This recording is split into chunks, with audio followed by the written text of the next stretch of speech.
गांधी मैदान में एक बड़ी सभा करके लगभग 50,000 की भीड़ के साथ हम लोगों ने इसका समापन किया। सभा की शुरुआत जो है जेपी साहब के कर्मभूमि नवादा के शेखोदौरा आश्रम से शुरू होकर के पूरे मगध का एक एक ब्लॉक हम लोगों ने टच किया। पहले सत्र का समापन गया में हुआ। अब अगला जो चरण होगा, हम लोग विधानसभा के सत्र के बाद, जब विधानसभा का सेशन है तो कुछ प्रतिबद्धताएँ हैं, हमारे नेता मंत्री भी हैं, तो उस सेशन के बाद हम लोग फिर उसके बीच में हम लोग एक पार्टी कार्यकर्ताओं का अपना एक फिर बैठक बुलाएंगे और उस पर फिर नई रूपरेखा हम लोग कैसे अन्य प्रमंडलों को उसी रूप में जिस ऊर्जा के साथ हम लोगों ने घूमने के दौरान जनता का जो संवाद हुआ और जिस तरह से हम लोगों के बीच में संपर्क हुआ और उनकी समस्याओं को सुनने के बाद हम लोग एक उसका पूरा जो आवेदन आया है उसका एक पूरा फाइल तैयार कर रहे हैं, जो हमारे नेता के स्तर से काम हो जाने लायक है, समस्याओं का निदान होने लायक है, वो हमारे नेता कर रहे हैं। अलावे जो हमारे नेता से नहीं हो पाए उसके लिए हम लोग फाइल तैयार करके मुख्यमंत्री जी से मिल करके उनको उसका निदान कैसे हो इस पर बात करेंगे। अगले चरण में हम लोग प्रयास करेंगे कि 2-3 प्रमंडल का एक साथ हम लोग अपना बनाएं और पूरे बिहार हमारे नेता घूमेंगे। वो यात्रा अनवरत जारी रहेगी जब तक बिहार का एक एक जिला हम लोग कर न लें। कब तक ये चलेगी अपना कोई अंतिम तिथि है? देखिए, तिथि नहीं है कोई उसका, लेकिन हाँ हम लोग हैं कि जितनी जल्दी से जल्दी हम लोग सारे बिहार के जितने भी जिला हैं, हर जिला मुख्यालय और लगभग विधानसभा को हम लोग टच करेंगे और जनता के बीच में उनकी समस्याओं को लेने का काम हर कोने से करेंगे। कोई भी क्षेत्र छूटेगा नहीं, वो पूरा एक एक एरिया हम लोग टच करेंगे और लोगों की समस्याओं को हम लोग लेकर के अपने नेता के स्तर से जो उसका निष्पादन हो सकेगा वो करेंगे।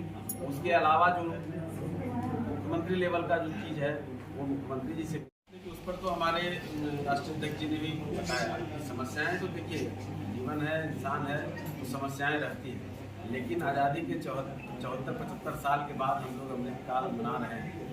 उसके बीच में जो कुछ समस्याएं तो ऐसी आई जिससे कि हम अवाक रह गए। हमारे राष्ट्रीय अध्यक्ष जी के पास एक महिला आई, उन्होंने अपने स्तर से उनको एक आवेदन दिया। मंत्री जी जब उसको खोल कर पढ़ने लगे तो वो बिल्कुल सादा पन्ना, बस उनका दस्तखत था और उसके अलावा कुछ नहीं। वो कितना निःशब्द और कितना मार्मिक हम लोगों ने समझा कि वो आवेदन था। वो सच्चाई आप अगर उससे रूबरू होंगे तो बहुत ही मार्मिक है कि दूर दराज में रहने वाली महिला जिसको कुछ पता नहीं है, उसको अपनी समस्याओं को बताना भी नहीं आता है, जताना भी नहीं आता है। वो बस हमारे नेता के नाम को सुनकर और उसकी एक उम्मीद लगी कि हम शायद उसके पास जाएं तो हमारा समस्या समाप्त हो सकता है। मंत्री जी की आंखों में आंसू था, वो निःशब्द हो गए और उस महिला के फिर जो उनके आसपास के लोग थे उनसे बातें की उन्होंने और उनका फिर नाम पता सब नोट किया है और उनकी समस्याओं को समझा है। वो बिल्कुल एक विधवा महिला थी जिनका कोई नहीं है। ऐसी आपको समस्याएं जमीन पर जाकर दिखेंगी जो आप प्रेमचंद की कहानियों में पढ़ेंगे, चाहे किसी बड़े उपन्यासकार की कहानियों में पढ़ेंगे, आप उसको महसूस करेंगे अगर जब, तो आपका रोया कांप जाएगा। तो वो तो निश्चित रूप से हम सबों के लिए एक बड़ा चैलेंज है और उस चैलेंज को मंत्री जी ने, हमारे राष्ट्रीय अध्यक्ष डॉक्टर संतोष कुमार सुमन जी ने एक्सेप्ट किया है कि हम उनके लिए आवाज़ बनेंगे जिनके लिए कोई आवाज़ नहीं, जिनके मुँह में भी आवाज़ नहीं, जो निःशब्द हैं, जिनको पता नहीं कि हम कहाँ पर क्या बताएं और कहाँ पर क्या कहें, किसके पास जाएं, उनको नहीं मालूम। उनको ये भी नहीं मालूम कि पटना का रास्ता उनके घर से किस तरफ से निकलता। तो ऐसे भी लोग हैं। हमारी पार्टी का, हमारे नेता का एक कमिटमेंट है कि उनको पटना तक ना आना पड़े, इसके लिए हम उनके घरों तक जाएंगे और उनके पास जाकर के हम उनकी समस्याओं को सुनेंगे और उसका निदान निश्चित रूप से करने का प्रयास करेंगे। ठीक।